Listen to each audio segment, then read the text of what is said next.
Irmãos, vamos abrir a Bíblia em Mateus. Nós estamos no capítulo 9 de Mateus. Mateus, capítulo 9.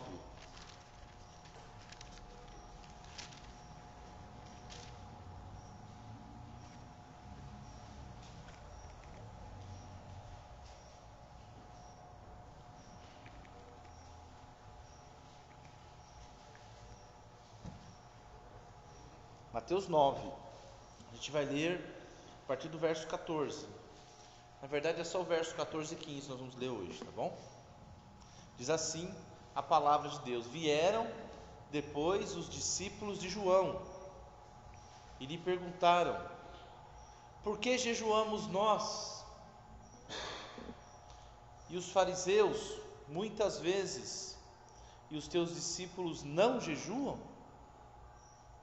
Respondeu-lhes Jesus: Podem acaso estar tristes os convidados para o casamento, enquanto o noivo está com eles?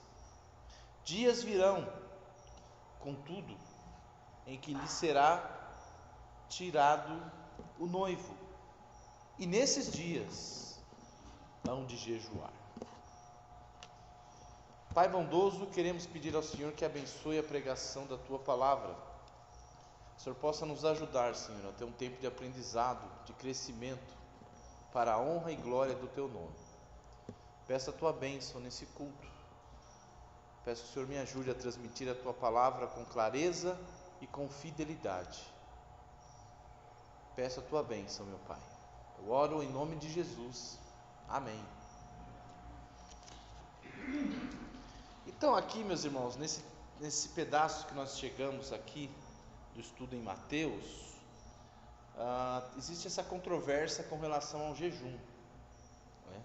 Nós vemos os discípulos de João Batista, chegarem para Jesus e fazer essa pergunta: por que a gente, e os fariseus, jejua tanto e a gente não vê os seus discípulos jejuarem, né? O que está acontecendo? Então eles acharam estranho, que jejum era uma prática muito comum, especialmente entre os fariseus, e também no caso aqui os discípulos de João.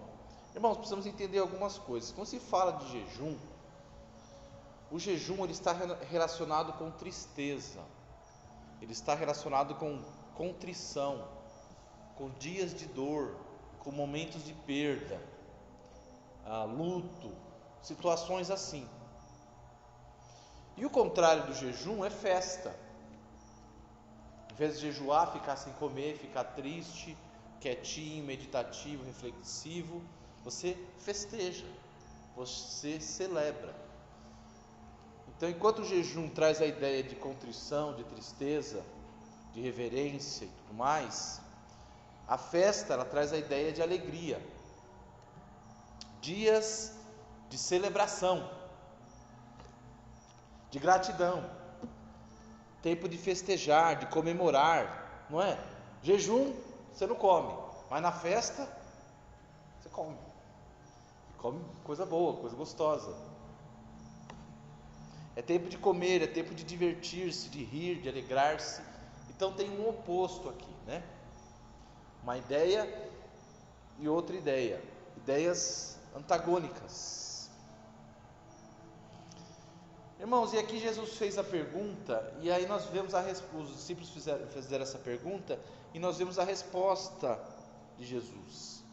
E quando eu estava meditando sobre a resposta de Jesus aqui hoje, meditando e pensando, eu entendi que existem ações adequadas, comportamentos, atitudes adequados para cada situação, para cada momento.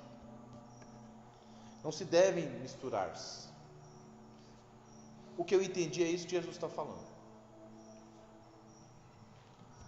Em outras palavras, se você vai passear, passeie, desfrute o passeio, se alegre, tire foto, vista-se para o momento, para a ocasião do passeio.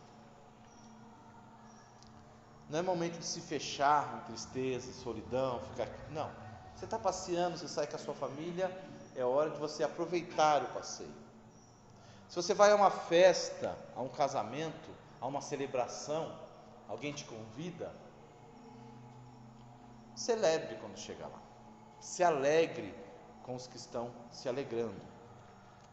Deem graças. Irmãos, essa ideia não é minha, não estou inventando. Deus estipulou, por exemplo, aos judeus que eles guardassem certos dias de festas. E não apenas que eles marcassem no calendário. Deus queria que nos dias das festas eles celebrassem as festas. Festas, por exemplo, como a festa das primícias, a festa das colheitas, que é o Pentecostes, a festa da libertação do Egito, que nós chamamos de Páscoa. Festas. Deus queria que o seu povo festejasse, celebrasse. Mas nem tudo é festa. Há ocasiões de lamento, ocasiões de perda, de luto, por exemplo, um velório. E o que se requer no velório? Que você se porte como se deve se portar no velório. Assim como tem um jeito de se portar na festa, tem um jeito de se portar no velório. Porque no velório é um momento de contrição, é um momento de meditação, é um momento de reflexão. Você está vendo uma pessoa morta ali, alguém querido ou querido para alguém. Você está vendo pessoas chorando. O escritor de Provérbios disse que é melhor estar na casa onde há luto do que na casa onde há banquete, porque na primeira se vê o fim de todos os homens. Ou seja, é mais vantajoso você participar de um velório na vida do que de um banquete, porque pelo menos no velório você reflete, você pensa, olha, minha vida é curta, a vida vai acabar uma hora, hoje é ele, amanhã pode ser eu, onde eu vou passar a eternidade? O que será de mim depois que eu morrer? Então tem essa vantagem. Então ali na hora do velório, do luto, ali é um momento de respeito, né? Consideração pelas pessoas que estão sofrendo a dor. Quando Jesus foi no velório, né, de Lázaro, como que Jesus se portou? É exatamente nesse texto que nós vemos o versículo mais curto da Bíblia. Jesus chorou. Ele estava num momento ali que para aquelas mulheres era um momento de dor. Ele sabia o que ele ia fazer. Já estava tudo planejado na mente dele. Ele avisou para os discípulos. Mas quando ele chegou ali, ele se portou de forma apropriada num velório. Então, num velório não é momento de piadinhas, de sarcasmo, de desrespeito, de irreverência. Ô pastor, isso é tão óbvio. Ô, irmão, eu queria que fosse óbvio, porque eu já vi muitos velórios, participei de muitos velórios, e essa regra não é de fato cumprida.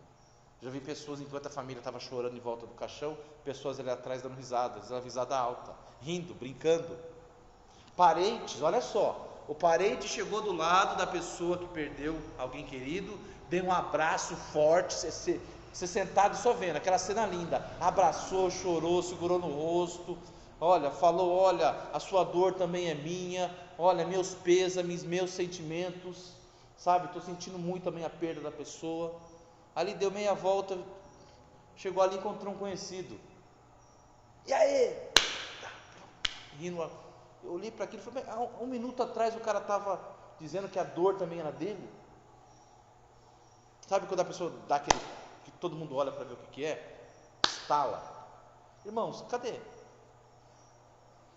Há um momento de reverência, há um momento de reflexão, de solicitude ali, respeito pelas pessoas que estão sofrendo. Tanto que é esperado que você se vista adequadamente para um velório. Você não vai com o velório com a roupa espalhafatosa. No Velho Testamento, no Novo Testamento, você vê isso. As pessoas se vestiam conforme a ocasião. Em momentos de dor, momentos de luto, elas se vestiam de forma a transmitir esse luto. Não só roupas negras, mas também se vestiam de pano de saco, que é trapo. Tipo pano de chão, você pegar um pano de chão e fazer uma roupa assim, se vestir. Jogavam cinzas na cabeça e sujavam. Era uma forma de mostrar o seu luto. E aí você mostrava esse respeito, esse luto por aqueles que morreram. Então veja, eles se vestiam de forma adequada para a situação. Ninguém chegava lá com um cavaquinho, né? Brincando. Ninguém chegava lá com torcida do Corinthians, apitando. Não, irmãos. Existe o jeito certo de se portar em cada ocasião, em cada situação, que é o que eu falei, deveria ser óbvio, mas parece que não é. É necessário que nós tenhamos empatia, respeito, amor, compaixão com a dor do próximo. A Bíblia chama isso de chorar com os que choram. Ah, não é meu parente? É parente do Claudemir que morreu? O que eu tenho que... Não é assim, ele está sofrendo, ele é seu irmão. Olha o filho dele chorando ali do lado. Olha a Vera chorando. Era parente do Claudemir, ele ama, para ele, eu não conheço a pessoa, mas ele conhece. Eu não conheço a pessoa, mas eu conheço o Claudemir e a família do Claudemir. Então, por respeito e consideração a eles, eu vou ter uma atitude diferente quando eu chegar no velório lá. Empatia, me colocar no lugar da pessoa.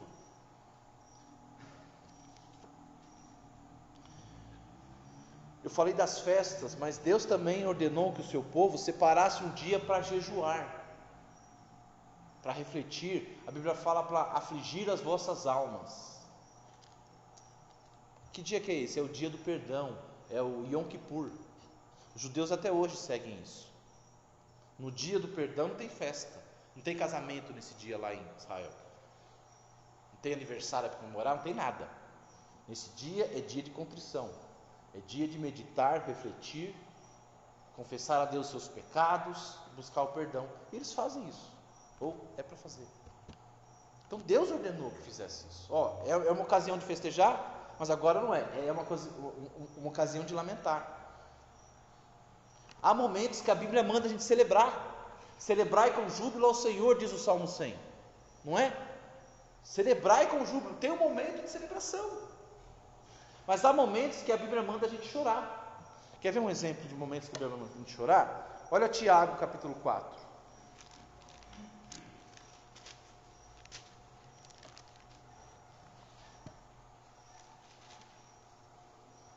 Tiago capítulo 4.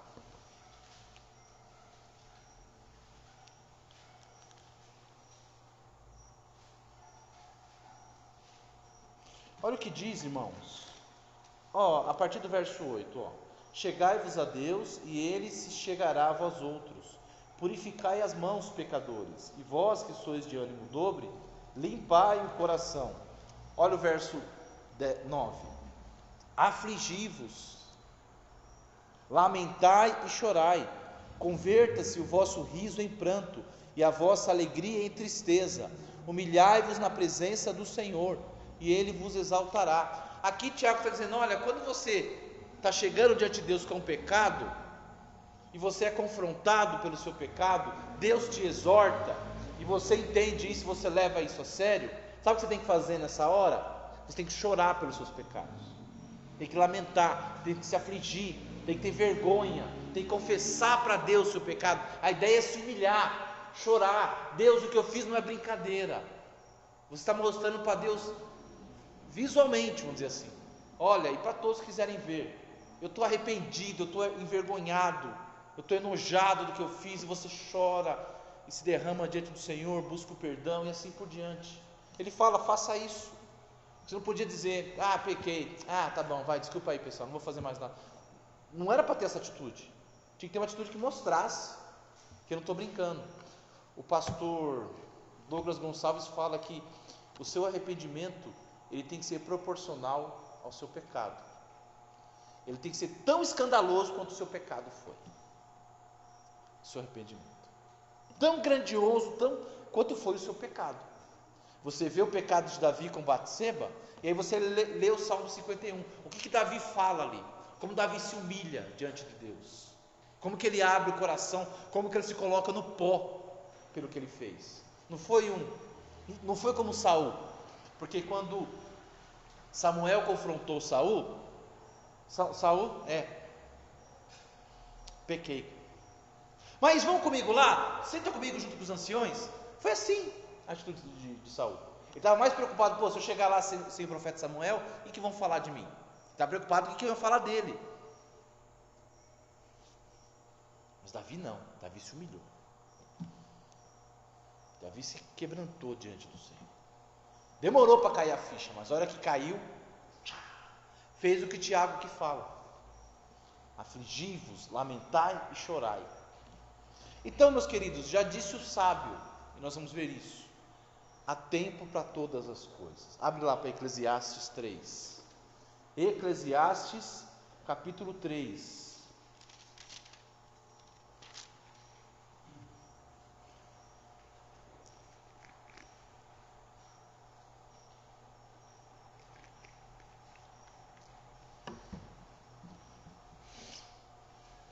Verso 1 ele diz assim, ó: tudo tem o seu tempo determinado. Irmãos, tem hora certa para cada coisa, ele está dizendo aqui. Tem um tempo determinado, tem um momento certo, tem a ocasião apropriada, tem a hora certa para cada coisa na vida. E há tempo, e a hora, tem um momento para todo propósito debaixo do céu. De novo, pegando o Claudemir, né, como exemplo. Ele já está me odiando já. Eu vou lá visitar o Claudemir e ele está trabalhando na casa. Qual roupa que ele está usando para trabalhar de pedreiro lá? O smoking chique que ele tem? Ele está com a roupa mais velha, mas, né? Tipo, se estragar, estragou. A Vera nem lava mais, pega a roupa assim, né? O lixo. E aquela roupa que é para, porque está trabalhando de pedreiro. Ele não vai pôr a sua melhor roupa. Ele sabe a roupa certa para a ocasião. Deixa eu pegar uma roupa aqui que não presta, ridícula, que não vai fazer falta. Ai, daqui essa camisa do Palmeiras, ninguém liga mesmo, vai lá e usa, se estragar, estragou, né? Ele faz assim. Tem a roupa certa para cada ocasião, não tem? Ali é uma ocasião de trabalho, vai usar a roupa certa, né? Mas e se ele fosse um advogado? Roupa de trabalho, acabei de falar, não, tem uma roupa certa de advogado, tem um terno, né? Uma roupa correta que um advogado tem que usar para exercer a sua função, para se apresentar diante dos clientes e tudo mais, para se apresentar diante do tribunal. É roupa de trabalho, as duas são roupas de trabalho. São ou não são? Mas são para momentos apropriados, situações apropriadas, ocasiões apropriadas.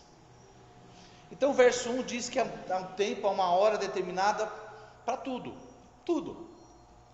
Certo? Mas olha o verso 4: há tempo de chorar, irmãos, e há tempo de rir. Tem a hora do pranto, a hora do lamento, como eu citei o exemplo do funeral. Mas tem a hora da alegria, e na hora da alegria é hora da alegria, é hora de celebrar. Lembra o que eu falei no começo? Quando você for passear, passeie. Quando você for celebrar, celebre. Nasceu um filho, celebre o nascimento do filho. As pessoas não celebram, irmãos. É tempo de chorar e tempo de rir. Perdeu alguém que você ama? Não, Deus está no controle, está tudo bem. Não, chora, irmão. Que conversa é essa? Sim, Deus está no controle, amém, tudo, mas é seu pai que você perdeu, é sua mãe, sei lá. Chora. Não é errado chorar, é tempo de chorar. Não é vergonha chorar, não é falta de fé, chorar e ficar mal. Aconteceu com você. Você perdeu alguém amado, chore. Tem um tempo de chorar, está dizendo aqui. Porque também tem um tempo de rir, não é? Tempo de prantear e tempo de saltar de alegria. A gente esquece, irmãos, que tem tempo para as coisas. Ou, mesmo sabendo que tem um tempo para as coisas, a gente esquece de agir como a ocasião requer. Uma pessoa que está falando, um parente seu que está falando de Cristo há tanto tempo, a pessoa vem aqui na frente e aceita Cristo. Legal, que bom, né? Amém. Que legal e bom, amém. Celebre. A pessoa acabou de tirar o pé do inferno e colocou o pé no céu. Entendeu? Celebre. Se alegre. Mas aí o meu filho passou na faculdade, e dá carro de presente, e faz aquela festa, e leva para comer fora. Passou na faculdade, beleza, aceitou a Cristo, que bom, fez mais que obrigação. Percebe? 2 pesos, 2 medidas. Aí ganhou um prêmio, não sei o que, faz aquela festa, mostra para todo mundo e tal, né? Mostra nas redes lá, olha meu filho, olha minha filha, faz aquela propaganda. Aceitou a Cristo, se reconciliou, voltou para a igreja. Legal, né? Que bom, né? Yupi, tá certo. Tem o tempo de chorar, de lamentar, mas tem o tempo de se alegrar. Ele fala aqui, saltar de alegria. Se você não salta de alegria porque alguém que você ama se converteu, vai saltar de alegria por causa do quê? Porque o filho arranjou emprego, passou na faculdade. O que é que você vai saltar de alegria? Ganhou um carro, que bênção, né? Mas é só um pedaço de lata, irmão. Irmãos, para cada tempo é esperado a atitude correta. No tempo de rir, é esperado que você ria. No tempo de chorar, é esperado que você chore. Jesus chorou diante do túmulo de Lázaro, mesmo sabendo o que ele ia fazer. Atitude apropriada, comportamento correto, a postura correta. Irmãos, são pequenos gestos que comunicam mensagens que podem ser mal interpretadas, se você não tomar cuidado. É assim. Se você não tomar cuidado, você acaba passando uma mensagem de desrespeito por aqueles que estão em luto, sabe? Passa essa imagem, uma imagem que você não se importa, porque a pessoa que está em luto, que está sofrendo, ou uma ligação, uma mensagem, mais simples que seja, já faz diferença. Você chegar ali do lado, você não tem que contar o porquê que Deus levou a pessoa, você não tem que dar essa explicação que cabe a Deus dar, não cabe a você. Nem o pastor pode chegar e querer explicar, olha, irmão, aconteceu isso, porque no plano soberano de Deus. Nem o pastor pode dar uma resposta que ele não tem. Mas você vai chegar ali, você vai sentar do lado, abraçar a pessoa, orar com a pessoa. Estou aqui, como que eu posso te ajudar? De alguma forma, e não sei o que, e papapá, sabe? Está ali do lado. Pequenos gestos fazem toda a diferença, para o bem ou para o mal. Pode mostrar irreverência, falta de respeito. Irmãos, e essas coisas ofendem, magoam.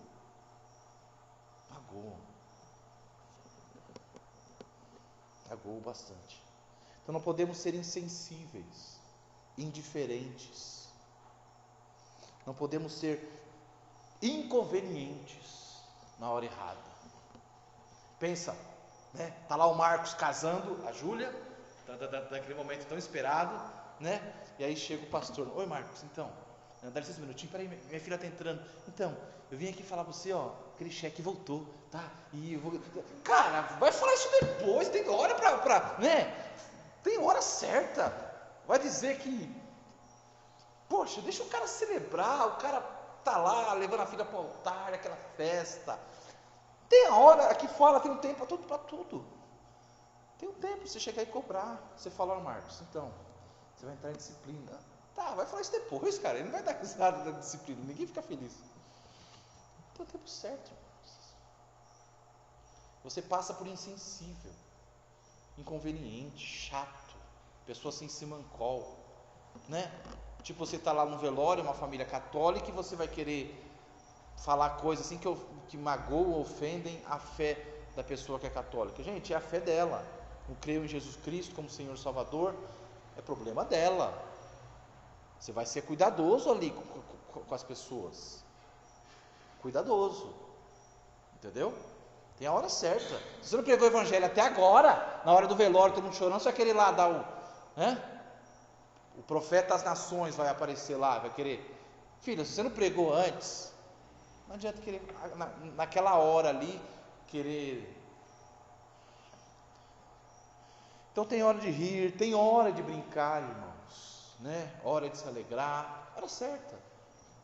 Quem teve já a oportunidade de pregar aqui, sabe como que é algo assim que é como se fosse um carrinho por trás, assim, né? Você está aqui pregando e a pessoa lá no fundo, você nem sabe o que é.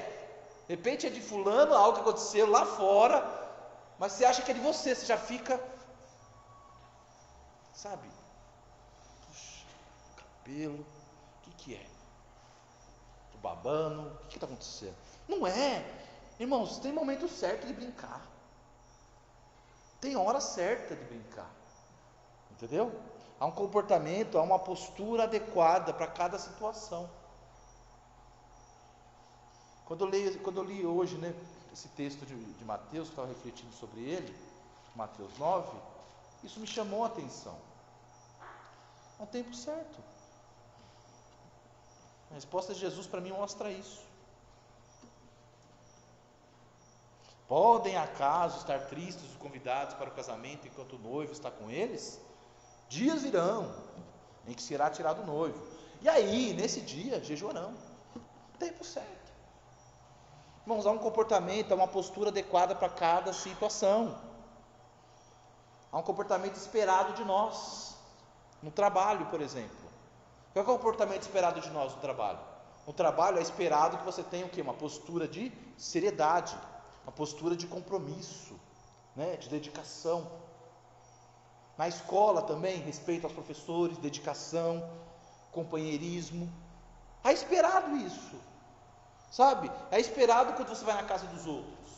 Não é esperado? Não tem um comportamento esperado? Se eu vou na casa de alguém, o que é esperado de mim? Que eu me importe, né? Com respeito na casa das pessoas. Eu não vou chegar na casa da pessoa abrindo a geladeira e trocando de canal e... Não estou na minha casa, né?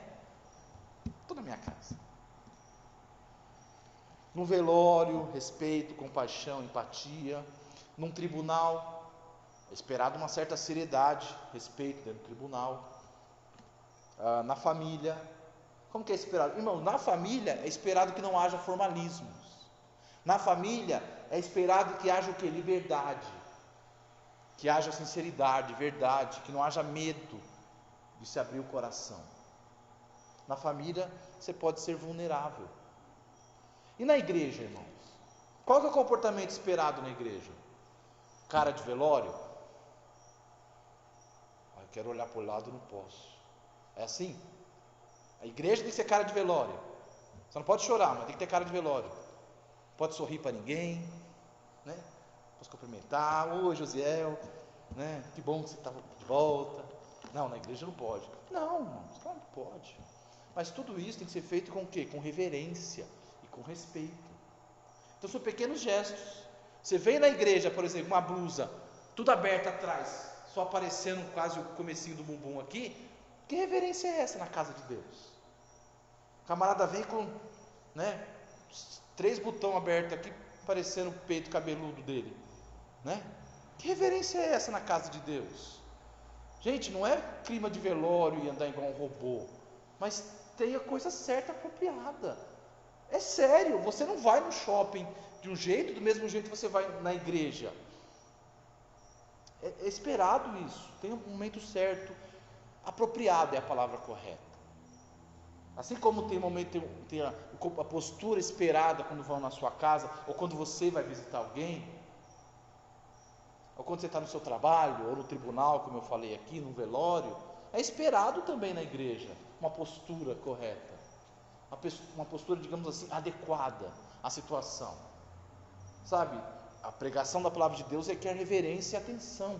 Imagina, por exemplo, o doutor está aqui pregando, né? E eu estou lá, eu sou pastor mesmo, não preciso ouvir, estou lá mexendo no celular, esse meme aqui. Tipo, que falta de respeito. É tanto falta de respeito com Deus, que estou na casa de Deus, quanto com o pregador. A pessoa se preparou, chamei ele para vir aqui, ele aceitou, né? Está dando o seu melhor, e eu estou lá mexendo no celular, dando risadinha. Que falta de respeito, irmãos. Não pode. Comportamento adequado, tá bom? No encontro, você vai num encontro romântico com a pessoa que você gosta, que você ama, você não vai com a mesma roupa que você estava ajudando o Claudemir na obra lá, né? Você se arruma, você mostra consideração pela pessoa. Olha, pus a minha melhor roupa, passei perfume, até banho eu tomei, olha, né? Aí a pessoa fala, olha, né, ele está querendo me agradar, está lá bonitinho, arrumadinho, cheiroso, me levou num lugar legal, né? Olha que gostoso. Mostra. É a postura apropriada para a situação. Agora, né? Por exemplo, eu vou sair com a Aline. Aline, vamos levar você para comemorar o aniversário de casamento, por exemplo. E aí eu vou lá, tipo aquele pai tiozão, né? Camisa, bermuda, chinelão, né? Ah, eu sou tiozão, né? Tipo, ali não ligo pra essa frescura, não. Não, mas eu quero que ela fique arrumadinha para mim. E ela espera que eu esteja arrumadinho para ela. Sabe, tem a hora de ser pai tiozão, mas não é nessa hora. Não é essa ocasião. Tem que estar bonito, o meu melhor para ela. Aquela roupa que eu não uso para ninguém, eu vou usar para ela. Para aquele momento. Ocasião especial. No esporte, irmãos. É um momento de esporte. E quantas vezes vocês conhecem pessoas que chegam na hora do esporte, tá lá, tá desanimado, tá com má vontade, né? Tá com a cara fechada. Vamos brincar, cara. Ah, mas estou chateado. Deixa a sua chateação para lá. Agora é hora do esporte, da brincadeira aqui. Vamos se divertir, vamos brincar. Uma pessoa tá lá com uma vontade, ela não escolhe, eu não quero, quer ficar no canto lá. Ô, irmão, tem a hora de você ficar chateadinho, beiçudinho, né? Mas agora, participa, viva aquele momento, né? Enfim, né? Tenha um comportamento, uma postura esperada, atitudes, gestos, palavras, emoções e até vestimentas para cada situação, para cada circunstância da nossa vida. Há um tempo, há uma hora para cada coisa na vida. E é isso que Jesus está afirmando no verso 15. Tem cabimento? Ele fala. Tem cabimento? Os convidados estão tristes enquanto o noivo está ali com eles? Não faz sentido. Ele está dizendo, não é ocasião para jejuar. Os discípulos de João chegaram e falaram, por que a gente jejua toda hora e a gente não vê os seus discípulos jejuando? Jesus falou assim, porque eu estou com eles. E se eu estou com eles, eles têm motivo para celebrar. Se Jesus está conosco, é para celebrar. É para estar feliz, para estar bem. Jesus é o noivo, e o noivo simboliza alegria. Podem estar tristes os convidados para o casamento enquanto o noivo está com eles? Não, não faz sentido. Não tem cabimento, né? Jesus disse que não seria adequado, não seria correto, não seria apropriado jejuar agora. Sabe por quê? Porque seria o quê? Fingimento. Seria apenas religiosidade vã. Porque o jejum é para você mostrar dor, tristeza, lamento pela perda. Mas que perda se ele está lá com ele? Não há razão para tristeza, para contrição. Mas olha o final do verso. Dias virão, contudo, em que lhe será tirado o noivo. E aí nesses dias, eles jejuarão. Ele falou, vai chegar a hora do luto. Vai chegar a hora da dor. E o que eles devem fazer na hora da dor? Na hora do luto, na hora da perda, na hora em que matarem Jesus? Nesse dia é para chorar, é para lamentar, é um momento apropriado. Há tempo para todas as coisas, a Bíblia se completa. Há o tempo certo, é o tempo de rir, se alegrar, mas é o tempo de chorar. Jesus falou assim, não é agora, não é o momento apropriado para eles jejuarem, chorarem, ficarem tristes. Agora não é. Vai chegar o tempo, mas ainda não chegou. É ou não é? O noivo será tirado. O que ele está falando aqui, irmãos? Ele está se referindo à sua morte. Não sei se os discípulos sacaram na hora isso. Talvez eles ouvindo assim, como assim o noivo será tirado? Sei lá, deve ser alguma parábola. Não sei se eles entenderam. Quando esse tempo chegar, sim, haveria jejum, tristeza, lamento. O jejum é para isso, é para mostrar, né? É o comportamento adequado, é a postura adequada, é a atitude, o gesto adequado para a situação. Então, irmãos, Jesus quer que nós tenhamos isso, a mesma pensamento. Olha, qual que é a postura adequada para essa situação? Por que, pastor, Jesus quer isso? Porque ele, inspirando o apóstolo Paulo, ele fala o quê? Chorai com os que choram, alegrai-vos com os que se alegram. Tem a hora que é o momento de chorar, que você tem a postura correta, na hora da tristeza, e olha, ele sabia o que estava falando, porque quanta perseguição não teve para a igreja, quantas famílias foram destruídas. O próprio apóstolo Paulo ajudou a destruir famílias, igrejas, quando ele era um perseguidor. Quanta gente ele mesmo não fez chorar. Tem a hora da dor, irmãos, a hora do choro. Aí você tem que estar lá com aqueles que choram, apoiando, mas não brincando irreverente. Ah, morreu, mas foi pro céu. Ah, mas tá tudo bem. Ah, quem não morre mesmo, né? Sabe assim, atitudes irreverentes, sem noção. Por favor, né? Chore com os que choram. Tem o momento certo de chorar. E alegre-se com os que estão alegres. Usando as palavras do Charles Spurgeon, Jesus é o esposo que veio para conquistar e ganhar a sua noiva. Aqueles que o seguiam eram os convidados, os melhores amigos do noivo. Eles deveriam regozijar-se enquanto o noivo estivesse com eles, pois tristeza não é adequada para as bodas. O nosso Senhor é o noivo sobre o qual Salomão cantou no livro de Cantares. E nós, que gostamos da sua companhia, somos um com ele em sua alegria. Por que deveríamos jejuar enquanto ele está conosco? Podemos permitir que pequenas coisas matem nossa grande alegria? Podemos, em coerência com a razão e em harmonia com o respeito pelo nosso Senhor, chorar, andar tristes, enquanto o esposo ainda está conosco? Irmãos, eu achei isso maravilhoso que ele disse. Resumindo, vista-se para a ocasião. Vista-se para a ocasião.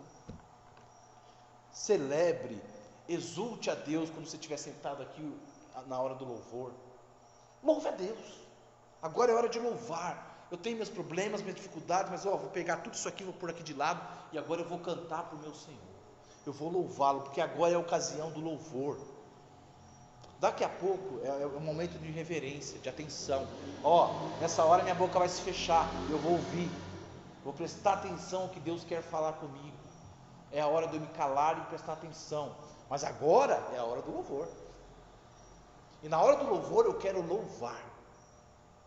Quero abrir o meu coração para o Senhor. É a ocasião, é o momento. Há tempo para todas as coisas. Agora dá um pulinho rapidamente, só como ilustração, para Lucas capítulo 15. Lucas capítulo 15.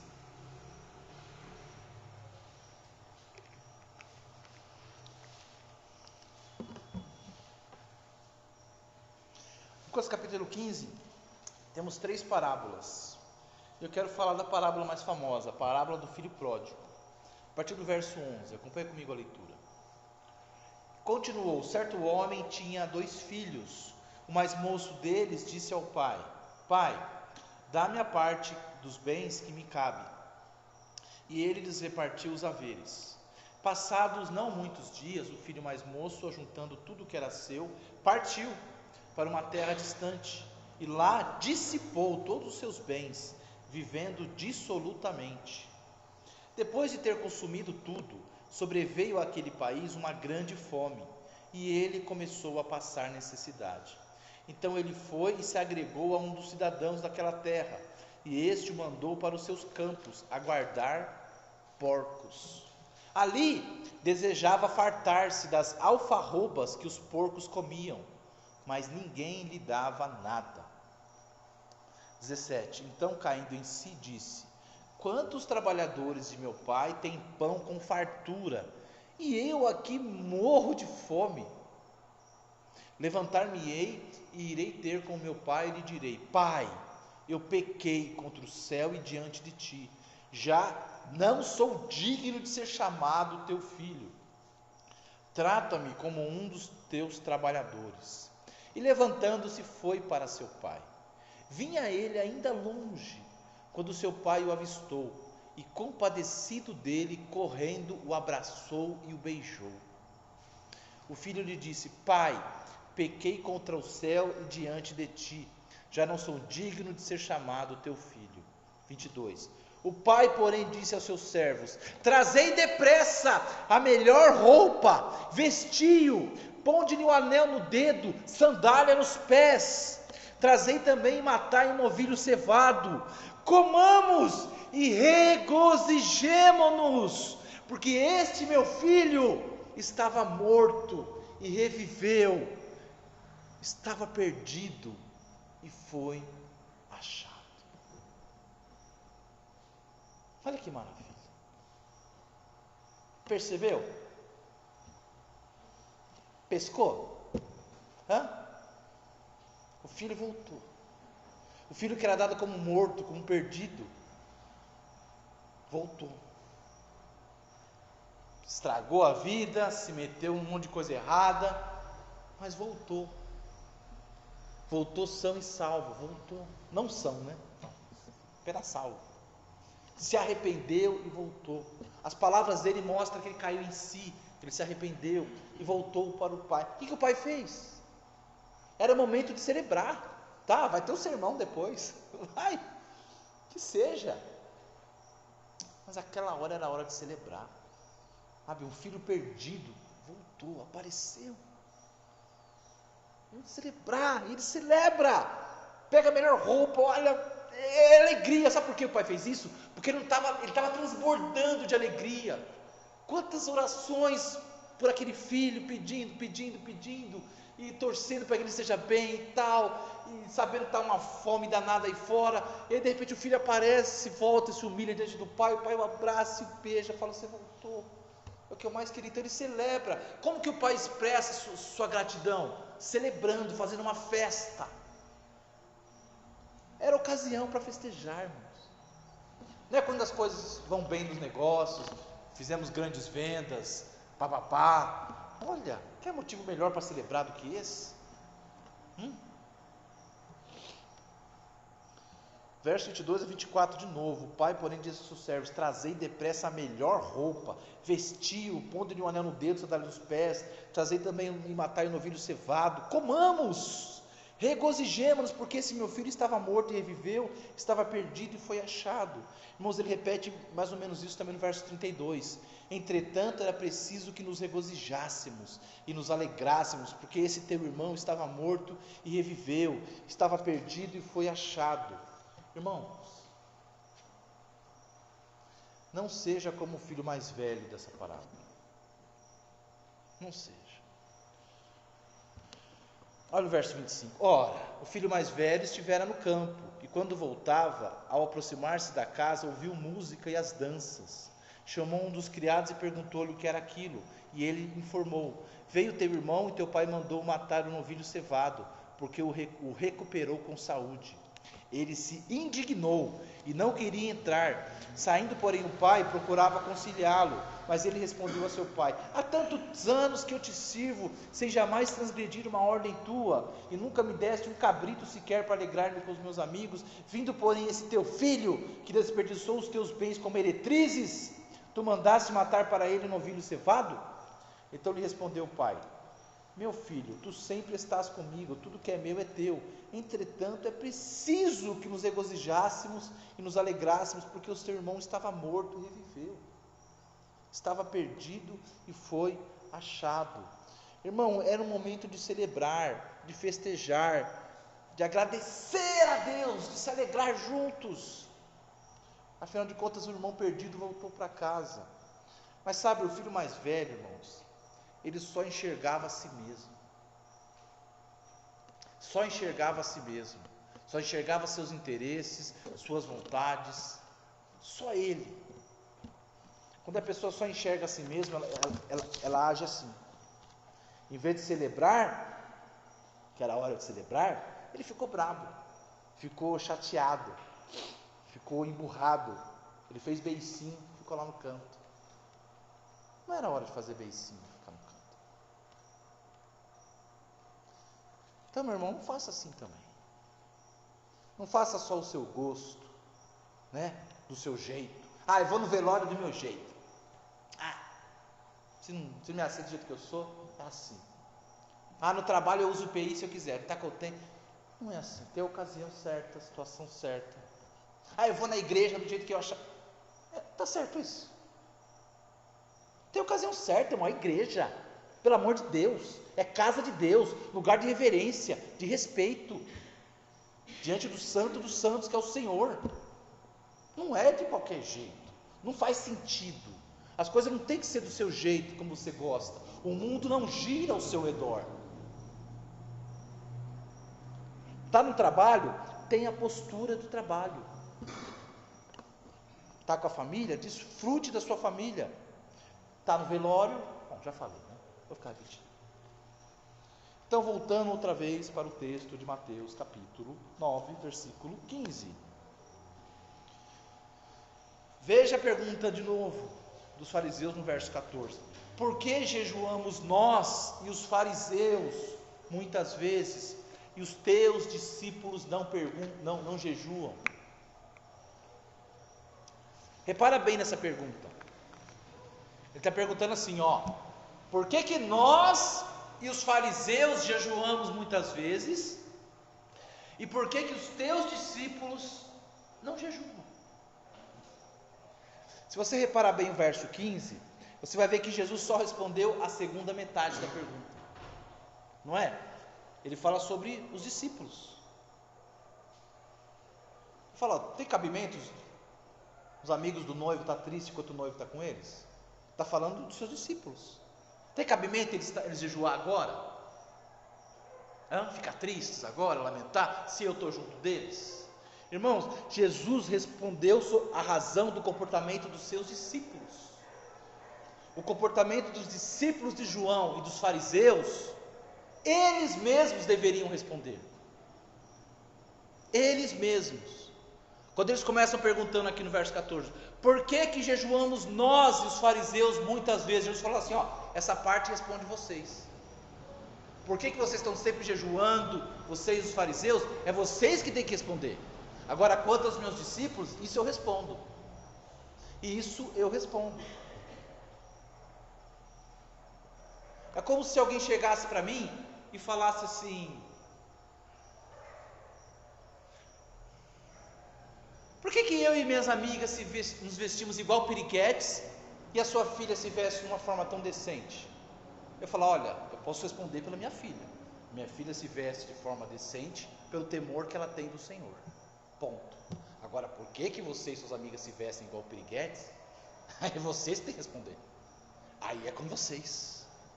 Irmãos, eles deveriam responder por que eles jejuavam tanto. Por que eles estavam jejuando tanto? Muitas vezes, os fariseus, os discípulos de João. Porque se jejum é para momento de tristeza, de lamentação, havia tanta tristeza e lamentação assim para ele estar sempre jejuando? Havia tanto luto, tanta dor e tristeza para ele estar sempre jejuando? Havia? Ou era apenas por religiosidade e tradição? Qual que era a razão? Responda vocês. Por que vocês jejuam tanto? Será que é porque é para religiosidade? Para mostrar para os outros? É um rito que você faz para cumprir a sua religião? Se esse for um caso, então estão perdendo tempo. Porque Deus não quer atos mecânicos. Deus não quer atos mecânicos, religiosos, atos sem razão.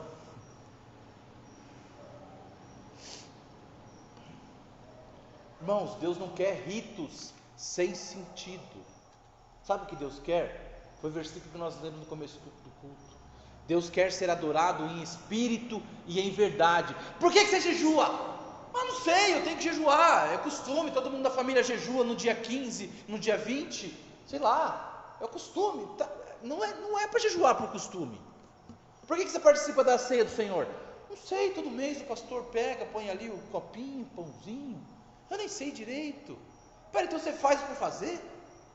A pergunta deles, por que nós jejuamos? Nós, os discípulos, jejuamos tanto? É boa pergunta, responde para mim. Por que vocês estão fazendo isso? Porque não tem cabimento. Porque os meus discípulos não jejuam nunca. Está tão mal assim entre os fariseus? A coisa está tão triste assim? E entre os discípulos de João? É só tristeza? É terrível assim? Vocês têm que dar uma explicação. Provavelmente a explicação era religiosidade mecânica. Irmãos, Deus quer ser adorado em espírito e em verdade. O que é isso? É ser adorado com entendimento, com compreensão. Não é jejuar por jejuar. A gente jejua bastante, vocês têm que jejuar também. Os nossos discípulos jejuam bastante, por que os seus jejuam também? A gente faz, vocês têm que fazer também. Quem disse? Não é o que diz Romanos 12:1? Lembra o que diz Romanos 12:1? Aqui, ó, Romanos capítulo 12, verso 1. Olha que maravilha esse texto, ó. Rogo-vos, pois, irmãos, pelas misericórdias de Deus, que apresenteis o vosso corpo por sacrifício vivo, santo e agradável a Deus, que é o vosso culto, o quê? Racional. Consagrem-se a Deus de corpo e alma. Ele fala assim, que é o vosso culto racional. O que Deus quer da gente? Culto racional, não ritos mecânicos. Mas a gente jejua 10 vezes? Tá, mas por que vocês jejuam? Porque tem que jejuar 10 vezes. Quem disse? Jesus acabou de explicar que há ocasiões certas para jejuar, há situações corretas. Você não vai fazer por fazer. Mas a gente toma ceia toda semana. Por quê? Porque é um costume, a gente, 30 anos, essa é a explicação? Isso chama-se religiosidade. Por que se batizou? Porque, sei lá, mas o pastor falou um negócio lá, é assim? Irmãos, culto racional. Deus quer que nós o adoremos em espírito e em verdade, com entendimento, entendeu? A gente não ceia por cear, a gente não batiza por batizar, a gente não contribui com as ofertas, os dízimos, por contribuir. Sei lá, meus pais sempre fizeram isso, eu também faço, né? É legal. Não, faz com entendimento. Por que eu estou contribuindo? Por que eu estou abrindo minha boca e cantando essas musiquinhas aqui que aparecem aqui? Por que eu tenho que ficar quieto quando esse homem fica aqui na frente falando? Tem hora que ele berra, tem hora que ele para. O que eu estou fazendo aqui? Por que eu tenho que ler esse livro? Culto racional. Chegar e falar que leu a Bíblia 20 vezes esse ano, por que, irmão? É uma promessa que eu fiz de ler 20 vezes. Tudo bem, só por isso? Não tem uma outra motivação? Eu quero conhecer mais a Deus, eu amo o Senhor, eu amo a sua palavra, eu me deleito na sua palavra. Tudo bem, né? Ok, aí tudo bem. Aí, né? Bom, gostei. Culto racional, irmãos. Deus quer que nós o adoremos com entendimento. Eu entendo por que eu faço o que eu faço, não é? Veja Deuteronômio capítulo 6. Alguns aqui já vão matar na hora, né?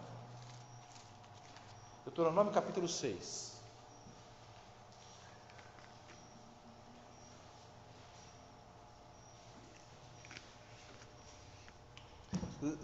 Veja o verso 5. Amarás, pois, o Senhor teu Deus de todo o teu coração, de toda a tua alma, de toda a tua força. Agora vai para Mateus 22. Mateus 22.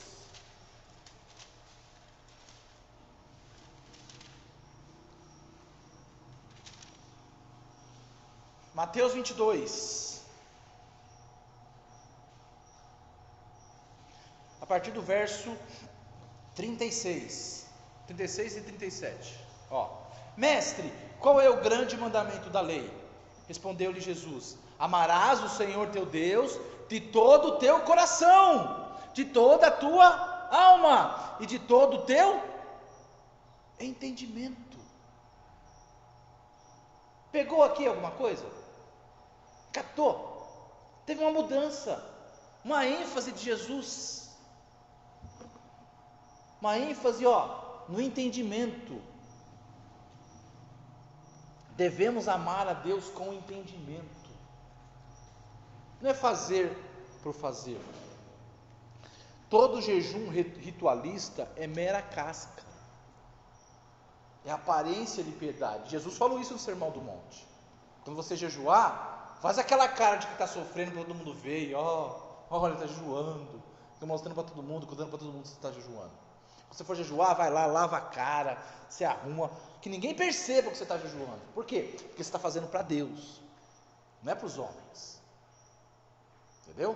Tem que fazer em secreto, não para se mostrar. Não é negócio de ter a aparência de piedade, para querer ser visto pelos homens como alguém santo, alguém piedoso. Irmãos, era isso que acontecia com os fariseus, irmãos. E os discípulos de João estavam entrando na mesma onda. Bom, se os fariseus jejuam 20 dias por mês, a gente vai jejuar 25 então, sabe? Fica nessa, fazer por fazer. Não é assim que funciona. Nada disso é aceitável ao Senhor, porque o nosso Senhor quer nosso culto racional. Irmãos, o Pai procura os verdadeiros adoradores, que o adorem em espírito e em verdade.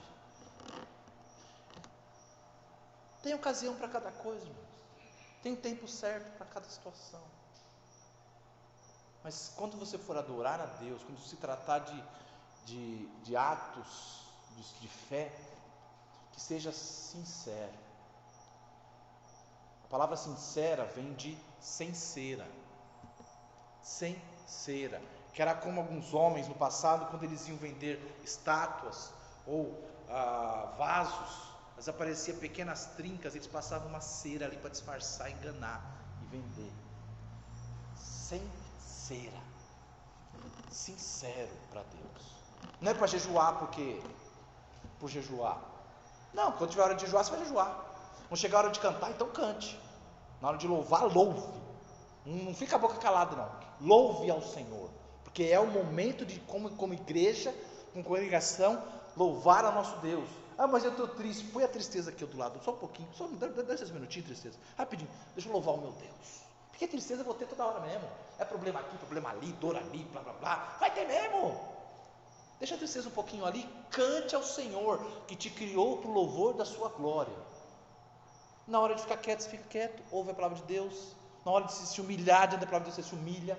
Ah, meus irmãos estão olhando, não, se humilha, dobre seu joelho, peça perdão, se reconcilie, entendeu?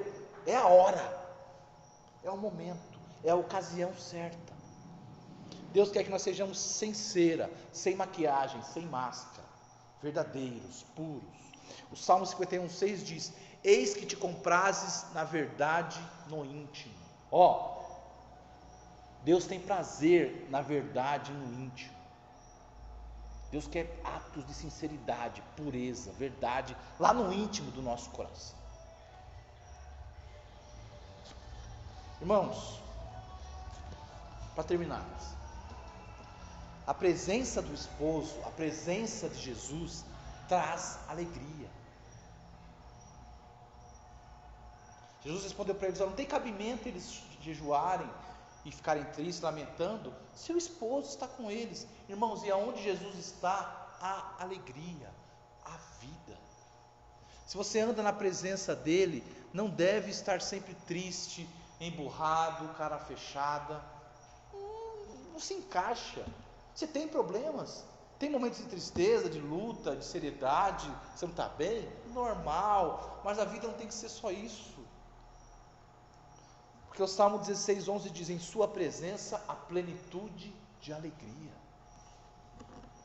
Eu só vejo você reclamando, nada está bom, nunca agradece, né? Nunca conta uma bênção. Mas que estranho, você está na presença de Jesus mesmo? Ou é um outro Jesus aí? Ou não? Ou não, você está aí lamentando demais porque você se afastou da presença dele, está andando distante do Senhor. Será que não é você que tem se afastado da presença do noivo? Porque longe dele você nunca será feliz, meu irmão. Tá bom? Você nunca terá a alegria do Espírito Santo em você, porque a alegria é um dos frutos do Espírito. Tem gente que às vezes aparece aqui na igreja, até o velório é mais divertido com essa pessoa, é mais alegre. Que cara de... Que é isso, meu amigo? Tem Jesus aí no meio não, viu? Tem não. Não tem não, é sério, não tem. Porque onde há Jesus, há Espírito Santo. O Espírito Santo traz alegria. Alegria no coração. Paulo se alegrava na cruz de Cristo, nós falamos isso hoje de manhã. Se regozijava em Cristo, na sua cruz. Irmãos, quanto mais nós nos afastamos da luz, o que acontece? Mais nós estamos indo em direção às trevas. E onde há trevas, não há alegria do Espírito Santo. Aí é para jejuar mesmo, é para lamentar, é para viver tristeza mesmo. Mas aqueles que estão na luz, próximo da luz, têm alegria da presença do noivo. Então, lembre-se disso. Estar na presença de Jesus é ocasião para estar alegre, para estar feliz. E nós aprendemos aqui com Jesus, tem ocasião certa para cada coisa. Repetindo o ensino do Velho Testamento, há um tempo determinado para tudo. Que nós possamos, irmãos, ter a atitude apropriada no momento apropriado, se comportar como é esperado que nós nos comportemos nas diversas situações da vida. Amém? Pai, obrigado pela tua palavra mais uma vez. Eu agradeço ao Senhor e peço ao Senhor que nos ajude a sermos o que devemos ser em cada situação, especialmente na tua presença, porque na tua presença há plenitude de alegria. Nós cremos nisso. Oramos em nome de Jesus. Amém.